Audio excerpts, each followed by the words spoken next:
నమస్తే ప్రజా టీవీకి స్వాగతం. నా పేరు ఆర్వి కృష్ణాడి, అన్నమయ్య వైఎస్ఆర్ కడప జిల్లాల ఇన్ఛార్జ్. మరి ప్రకృతి సక్రమంగా ఉంటే ప్రజలకు కానీ ప్రతి ప్రాణికి కూడా జీవనాధారం అనేటువంటిది లభిస్తుంది. మరి ప్రకృతి సక్రమంగా ఉండాలంటే వృక్షాలు అనేటువంటివి ముఖ్య పాత్ర పోషిస్తాయి. ఇలాంటి వృక్షాలను మరి ఏ విధంగా కాపాడడం జరుగుతూ ఉంది, మరి ముఖ్యంగా ఈ వేసవికాలం సందర్భంగా మరి అడవులపైన జీవనాధారంగా జీవనం సాగించేటువంటి వాళ్ళు మరి దారుల కోసమై వివిధ రకాలుగా మరి ఫైర్ చేయడం జరుగుతూ ఉంటుంది. మరి వీటి నివారణగా అలాగే అడవుల అభివృద్ధి పరంగా ఏ విధంగా చర్యలు చేపడుతున్నారు అనేది మన వైఎస్ఆర్ కడప జిల్లా డిఎఫ్ఓ గారితో సమాచారాన్ని తీసుకున్నాం. నమస్తే సార్. నమస్తే. మరి ప్రతి ప్రాణికి కూడా ప్రకృతి అనేటువంటిది జీవనాధారం సార్. మరి ప్రకృతి అనేటువంటిది సక్రమంగా ఉంటేనే మన ప్రజలకు అందరికీ కూడా కావాల్సిన ఆహారం కానీ అన్నీ అందుతాయి, అన్నీ కూడా సక్రమంగా ఉంటాయి, పర్యావరణాన్ని కూడా కాపాడుకోవచ్చు. మరి ఇలాంటి పరిస్థితులలో మరి అడవులపైన జీవనాధారంగా బతికేటువంటి వాళ్ళు ఎక్కువగా దారుల కోసము వివిధ రకాలుగా అగ్గి పెట్టడం, కాల్చివేయడం దారుల కోసం అనేది చేస్తుంటారు. వీటి నివారణగా మీరు చేపట్టే చర్యల గురించి కొంచెం ఇవ్వండి సార్, సందేశం.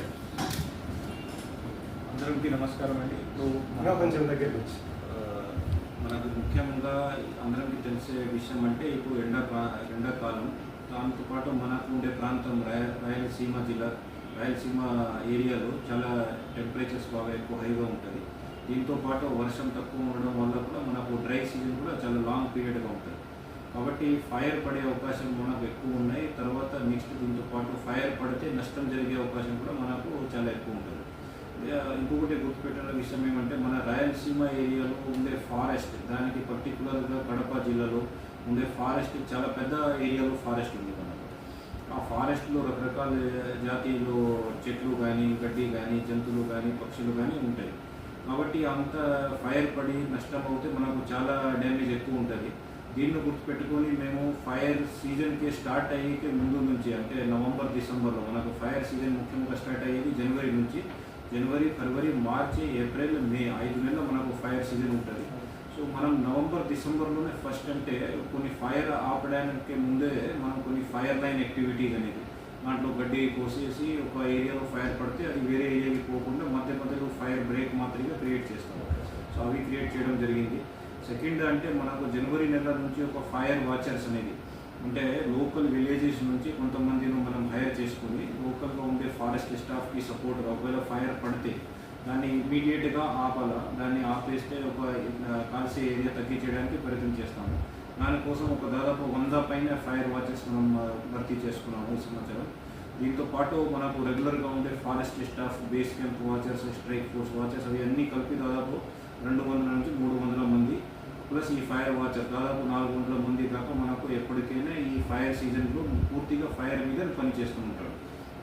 కానీ మనం గుర్తుపెట్టుకోవాల్సిన విషయం ఏమంటే మనకు ఉండే ఫారెస్ట్ కడప జిల్లాలో దాదాపు 3 లక్షల హెక్టేర్ పైన ఫారెస్ట్ ఏరియా ఉంది.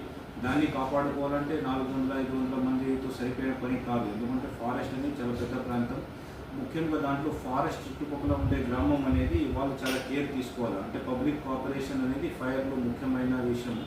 పబ్లిక్ కోఆపరేషన్ లేకుండా మనకు ఎంతమంది అయినా కూడా ఫైర్ను మనం ఆపలేము. కాబట్టి పబ్లిక్కి గురించిగా మనం ఈ సమాచారం పర్టికులర్గా చాలా ఎక్కువ ప్రోగ్రామ్స్ పెట్టడం జరిగింది. ప్రతి ఒక్క విలేజ్లో ఈ కళాజాతర చేసి, పల్లె నిద్ర చేసి అలాంటి ప్రోగ్రామ్ చేస్తూ అక్కడ ఫారెస్ట్లో పోయేవాళ్ళు, అంటే ప్రతి విలేజ్లో ఉండేవాళ్ళు, ప్రతి అందరం చెప్పాల్సిన అవసరం లేదు. ముఖ్యంగా విలేజ్ నుంచి ఫారెస్ట్కి పోయే వాళ్ళు ఎవరెవరు ఉంటారు అంటే మన గిరిజన బంధువులు ఉంటారు, లేకపోతే మన ఫారెస్ట్లో పని చేసేవాళ్ళు లేబర్ ఉంటాడు, లేకపోతే మేకలు పెంచేవాళ్ళు ఉంటాడు. వాళ్ళను పర్టికులర్గా మనం పిలిచి కూర్చొని వాళ్ళతో మాట్లాడడం, ఎందుకు వాళ్ళు ఫైర్ పెట్టాలా, ఏ దానికోసం పెట్టాలా, ఏ ఏరియాలో పెడతారు, తర్వాత వాళ్ళ ఫైర్ పెట్టకపోతే ఇంకా వాళ్ళకు వేరే మార్గం ఏమేమి ఉన్నాయి అవన్నీ డిస్కషన్ చేయడం జరిగింది. దాంట్లో వాళ్ళకు అవేర్నెస్ కూడా క్రియేట్ చేయడం జరిగింది. కొన్ని చోట్ల కొంతమంది అట్లా మారకపోతే వాళ్ళకు వార్నింగ్ కూడా ఇవ్వడం జరిగింది. అంటే వాళ్ళు మారకపోతే అట్లా కొన్ని ఫైన్లు కట్టడం అవి కూడా కొన్ని జరిగింది. కానీ వాళ్ళ పబ్లిక్ నుంచి కూడా కోఆపరేషన్స్ అనేది మనకు బాగానే ఉంటుంది. కానీ కొన్ని ఏరియాస్లో రెగ్యులర్గా పచ్చిగడ్డి కోసం లేకపోతే ఈ గడ్డల కోసం నన్నారి గడ్డలు అవి అన్ని కోసం ఫైర్ పెడుతూ ఉంటారు. అలాంటి కేసెస్లో కూడా మనము రెగ్యులర్గా ఫారెస్ట్ తిరుగుతూనే ఉంటాము. వాళ్ళకి కూడా చెప్తూ ఉంటాం మీరు ఫైర్ పెట్టకూడదు. దానివల్ల ఈ సమాచారం మనకు ఇప్పుడు దాకా అయితే పర్ఫార్మెన్స్ చూస్తే నెంబర్ ఆఫ్ ఫైర్ పాయింట్స్ అనేది తక్కువ ఉన్నాయి లాస్ట్ ఇయర్కి. సో మనకు అది ఒక మంచి సంతోషమైన విషయం. అంటే ఫైర్ పాయింట్స్ వచ్చింది కానీ లాస్ట్ ఇయర్ కానీ తక్కువనే ఉన్నాయి. ఈ ఇయర్ ఇంకా ఎండ ప్రాంతం ఎక్కువగా ఉంది అని ఎక్కువ ఉంటుంది అని అంటున్నాడు. ఎల్ నినో ఎఫెక్ట్ అని క్లైమేటిక్ ఎఫెక్ట్ అంటున్నాడు. దానివల్ల ఈ సంవత్సరం వర్షం కూడా తక్కువ ఉంటుంది, ఇంకా హీట్ కూడా ఎక్కువ ఉంటుంది. సో ఎక్కువ పడిన ఫైర్ పాయింట్ ఇప్పుడు తక్కువ ఉన్నాయంటే మనం బాగానే అనుకున్నాము. కానీ ఇంకా ఒక నెల మనకు మే ఆఖరి నెల వరకు ఫైర్ పడే అవకాశం ఉంటుంది కాబట్టి ఖచ్చితంగా దాని మీద డైలీ పెట్రోలింగ్ చేస్తున్నాం. దీంతో పాటు మనం కంట్రోల్డ్ బర్నింగ్ అంటే ఫారెస్ట్లో రకరకాల రోడ్డు పోతూ ఉంటుంది. ఆ రోడ్డు మీద పోయే వాహనాలు కానీ వాళ్ళ డ్రైవర్లు కానీ వాళ్ళ వెహికల్ ఆపేసి బీడీ సిగరెట్ తాగేసి అక్కడే పడడం వల్ల ఆ ఫైర్ లోపలికి స్ప్రెడ్ అవుతాయి. దాన్ని అవాయిడ్ చేయడానికి కోసం రోడ్స్ 2 సైడ్లో మనమే మన స్టాఫ్ ద్వారా కొన్ని ఫైర్ పెట్టి దాన్ని కంట్రోల్డ్ బర్నింగ్ అని అంటాము. ముందే కాల్స్తే అది ఫైర్ పడే బీడీ సిగరెట్ పెడితే అది లోపలికి పోదు ఫైర్. దానివల్ల కూడా మనకు చాలా వరకే ఫైర్ పాయింట్స్ కంట్రోల్ అయింది. దీంతో పాటు ఈ ఫైర్ సీజన్లో ముఖ్యంగా ఇబ్బంది పడేది అంటే అడవి జంతువులు ఫైర్ వల్ల బయటికి వచ్చి లేకపోతే నీళ్ళు తక్కువ ఉండడం వల్ల వాళ్ళు ఆ పొలం దగ్గరికి వచ్చి అట్లా ఇబ్బంది అయ్యేది, జనాలు కూడా ఇబ్బంది అయ్యే అవకాశం ఉంటుంది. కాబట్టి ఎక్కడ మనకు జంతువులు సంఖ్యలు ఎక్కువ ఉన్నాయి, ఎక్కడ జంతువులు తిరిగే ప్రాంతం ఎక్కువ ఉంది, మనకు లంకమల్ల సిద్ధవట్టం బదువేలు ఏరియాలో ఎక్కువ ఉంటుంది.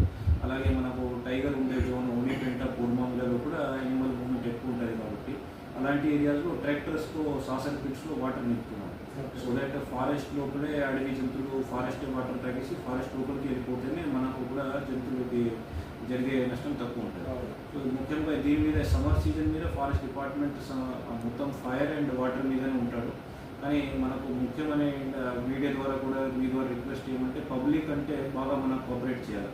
ఇది అర్థం చేసుకోవాలంటే ఫారెస్ట్ నుంచి ఒకటి తీసుకోవడం మాత్రమే కాదు, ఫారెస్ట్ అనే మనం అందరంకి ఒక కామన్ ప్రాపర్టీ, ఒకరికే కానీ ఇద్దరికే ఒక ప్రాపర్టీగా కాదు. కాబట్టి ఆ కామన్ ప్రాపర్టీని కాపాడుకోవాలి. కాబట్టి అందరం బాధ్యత ఉంది. సో ఎవరైనా ఫారెస్ట్కి వెళ్తే దాన్ని నష్టం పెట్టకూడదు. గడ్డలు కానీ అవి కానీ తీసుకోవడానికి కాదని చెప్పడం లేదు, కానీ నష్టం పెట్టకూడదు. ఏదైనా ఫైర్ పడితే చూస్తే లేకపోతే మీరు ఫైర్ పెట్టగానే అక్కడికి ఆపాలా, అది మళ్ళీ కిలోమీటర్ వరకే స్ప్రెడ్ అయిపోయి అంత నాశనం చేసే అవకాశం అనేది ఇవ్వకూడదు. సో దీనిలో ముఖ్యంగా ఫోకస్ పెట్టుకొని పని చేస్తున్నాము. ఇప్పటికీ అయితే ఫైర్ పాయింట్స్ తగ్గింది లాస్ట్ 3-4 మంత్స్లో. ఇంకా నెక్స్ట్ మంత్లో కూడా వచ్చే ఫైర్ పాయింట్స్ ఇంకా తక్కువ రావాలని అనుకుంటున్నాము. ఇంకా దాని మీద కూడా గవర్నమెంట్ మీద పనిచేస్తున్నాము. సార్, ఇప్పుడు మన వృక్షాలకు తేమ శాతం ఉంటేనే వృక్షాలు అభివృద్ధి చెందుతాయి. ఈ తేమ శాతం భూగర్భ జలాలు పెంచడం కోసం వర్షాన్ని ఎక్కడ నీటిని అక్కడనే నిల్వ చేయడం కోసం మీరు తీసుకునేటువంటి చర్యలు ఎలా ఉంటాయి? ఇప్పుడు మీరు చెప్పింది అంటే చాలా ఇంపార్టెంట్ విషయం. ఎందుకంటే వాటర్ మనం కన్జర్వ్ చేస్తేనే ఫారెస్ట్ కూడా వాటర్ వల్లనే గ్రో అవుతాయి. తర్వాత మనకు అంత రైతులు కానీ మన పల్లెలో ఉండే జనాలు కానీ వాళ్ళకు కూడా నిలబడేది అంత వాటర్ మీద. దాన్నే ముఖ్యంగా గుర్తుపెట్టుకొని మన సీఎం గారు కూడా ఒక 100 days ప్రోగ్రామ్ కూడా లాంచ్ చేయడం జరిగింది. ఆ 100 days ప్రోగ్రామ్ మనకు దాంట్లో ముఖ్యంగా ఫారెస్ట్ ఏరియాలో ఫారెస్ట్ బయటే ఈరోజు కూడా మనకు డిస్టిక్లో అంతా ఈచ్ పల్లె ఎవ్రీ గ్రామ సభలో మీటింగ్ జరుగుతున్నాయి. అక్కడికే మన ఫారెస్ట్లో కూడా వాళ్ళకు ఏ చెరువుకి వాళ్ళకి కుంటకి ఫారెస్ట్ నుంచి వాటర్ వస్తుంది.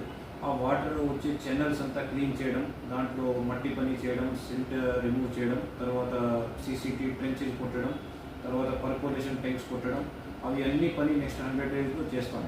దీంతో పాటు ఫారెస్ట్ డిపార్ట్మెంట్ ప్రతి సంవత్సరం రెగ్యులర్గా ఇవన్నీ పని చేస్తూ ఉంటాడు. కాబట్టి మేము కూడా మా డిపార్ట్మెంటల్ స్కీమ్స్ కింద ఈ ముఖ్యంగా కుంటలు తవ్వడం, సో దట్ వాటర్ స్టార్ట్ అయ్యి వర్షం స్టార్ట్ అయ్యేకే ముందు ఇవన్నీ పని రెడీగా పెట్టుకుంటే వర్షంలో ఎక్కువ నీరు మనకు స్టోర్ అవుతాయి, అది కూడా భూమిలోకి ఇంకుతుంది. సో ఇవన్నీ మనం నగరవనం చేసినాం, 4-5 నగరవనాలు చేసినాం. ప్రతి ఒక్క నగరవనంలో కుంటలు తవ్వేసి పబ్లిక్కి కూడా చూపించడానికి, అంటే ఎందుకు వాళ్ళు ఇప్పుడు ఒక ఎవరైనా రైతు దగ్గర 1 ఎకరాల భూమి ఉంటే దాని నుంచి కూడా లక్షలో వాటర్ వాళ్ళు కాపాడుకోవచ్చు. సరిగా కుంటాలు తవ్వేసి భూమిలోకి బోర్వెల్ రీఛార్జ్ సిస్టమ్ పెట్టినాము. బోర్వెల్ రీఛార్జ్ సిస్టమ్ కూడా ఖచ్చితంగా మనం పెట్టుకోవాలి. ఎందుకంటే బోర్వెల్ పెట్టేసి మనం భూమి నుంచి వర్షం నీళ్ళు మాత్రం లాగుతాం కానీ భూమిలోకి పంపము. అదే వర్షం వచ్చే నీళ్ళను మనం ఆ బోర్వెల్ ద్వారా మనం భూమిలోకి పంపిస్తే అది ఒక కూడా మంచి కన్సెప్ట్. దాన్ని కూడా మేము ప్రూఫ్ ఆఫ్ కాన్సెప్ట్ చేసినాము.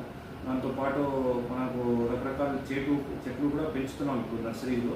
వర్షం అలాగే ఫస్ట్ వర్షం పడితే మనం అది అన్ని చెట్లు నాటుతాము. దానివల్ల గ్రీనరీ కూడా పెంచాలని ఒక ఉద్దేశం ఉంటుంది. సో ఈ 100 days ప్రోగ్రామ్తో పాటు కంటిన్యూస్గా మేము ఎస్ఎంసీ అనే సాయిల్ మాయిశ్చర్ కన్జర్వేషన్ వర్క్ అంటారు, అది కూడా ఫారెస్ట్లో రెగ్యులర్గా చేస్తూ ఉంటాం.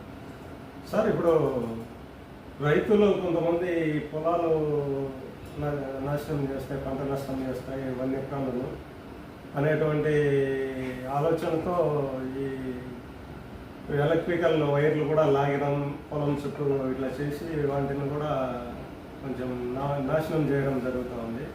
మరి వీటిపైన మీరు తీసుకునే చర్యలు ఎలా ఉంటాయి?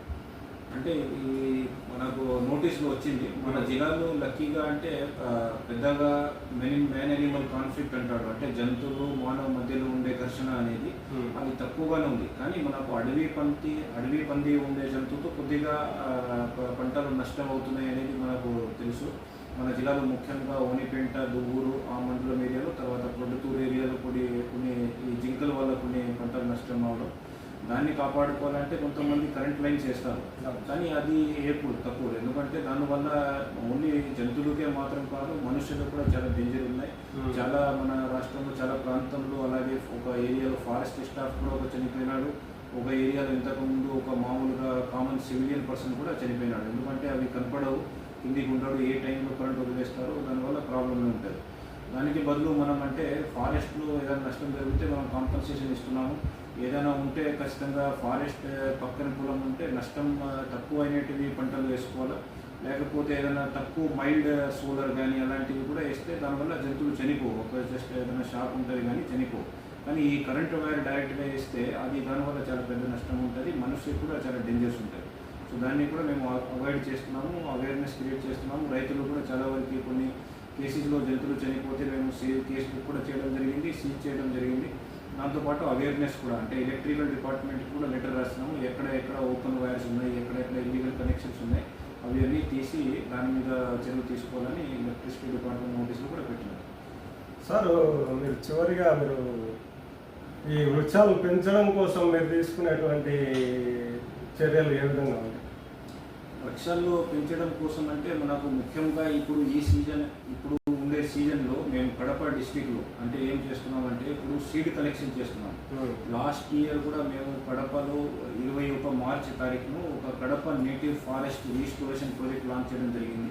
నేటివ్ ఫారెస్ట్ రీస్టోరేషన్ అంటే స్థానిక జాతి ఉండే చెట్లను మనం ఎక్కువగా ప్రోత్సాహం చేయాలి, దాన్ని ఎక్కువగా ప్రమోట్ చేయాలి. బయట నుంచి చెట్లు కొనేసి నాటడానికి బదులు లోకల్గా ఏది చెట్లు ఇంతకుముందు కాలంలో ఉంటుంది అవి అన్నీ మనం ఇప్పుడు అంతరించిపోతున్నాయి, అవి తగ్గిపోతున్నాయి. దానికే మనం ఏం చేస్తున్నామంటే ఇప్పుడు ఫిబ్రవరి, మార్చ్, ఏప్రిల్ ఒక 3 నెలల మనకు సీడ్ సీజన్ ఉంటుంది.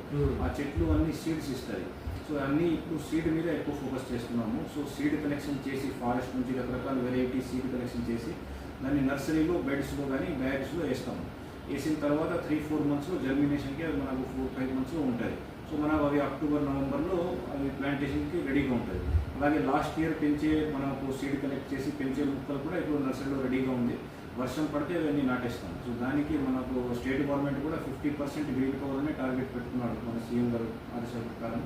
దాన్ని కూడా 50%లో ఫస్ట్ ఇయర్ 30%, 37% అట్లా టార్గెట్ అచీవ్ చేయడానికి మేము అన్ని డిపార్ట్మెంట్తో, అంటే ఓన్లీ ఫారెస్ట్ డిపార్ట్మెంటే కాకుండా దాంట్లో డిస్ట్రిక్ట్ వాటర్ మేనేజ్మెంట్ ఏజెన్సీ ఉందా, హార్టికల్చర్ డిపార్ట్మెంట్ ఉందా, దీంట్లో రైతులు కూడా వస్తారు. ఎందుకంటే హార్టికల్చర్ డిపార్ట్మెంట్ కూడా చెట్లు నాటే పని చేస్తారు. ఇప్పుడు మామిడి చెట్లు కావచ్చు, సపోటా చెట్లు కావచ్చు, అవి కూడా పంట అయినా కానీ అది కూడా ఒక రకమైన చెట్లు. దానివల్ల కూడా మనకు జిల్లాలో గ్రీన్ కవర్ పెరుగుతుంది, దానివల్ల కూడా పర్యావరణానికి బాగా జరుగుతుంది. కాబట్టి మేము అన్ని డిపార్ట్మెంట్స్తో కలిసి ఒక ప్లాన్ తయారు చేసేసి ప్రతి ఇంటికి సరే ఈ మునగ చెట్లు కానీ అలాంటి ప్రోగ్రామ్ కూడా కలెక్టర్ గారు స్టార్ట్ చేస్తున్నాడు. సో దాన్ని కూడా మేము మన నర్సరీలో పెంచి వాళ్ళకి సప్లై చేసుకుని వాళ్ళు కూడా అంటే సెల్ఫ్ హెల్ప్ గ్రూప్ ద్వారా, విమెన్ గ్రూప్స్ ద్వారా ప్రతి ఇంటికి ఒక్కొక్క ప్లాంట్ అట్లా డిస్ట్రిబ్యూట్ చేయడం.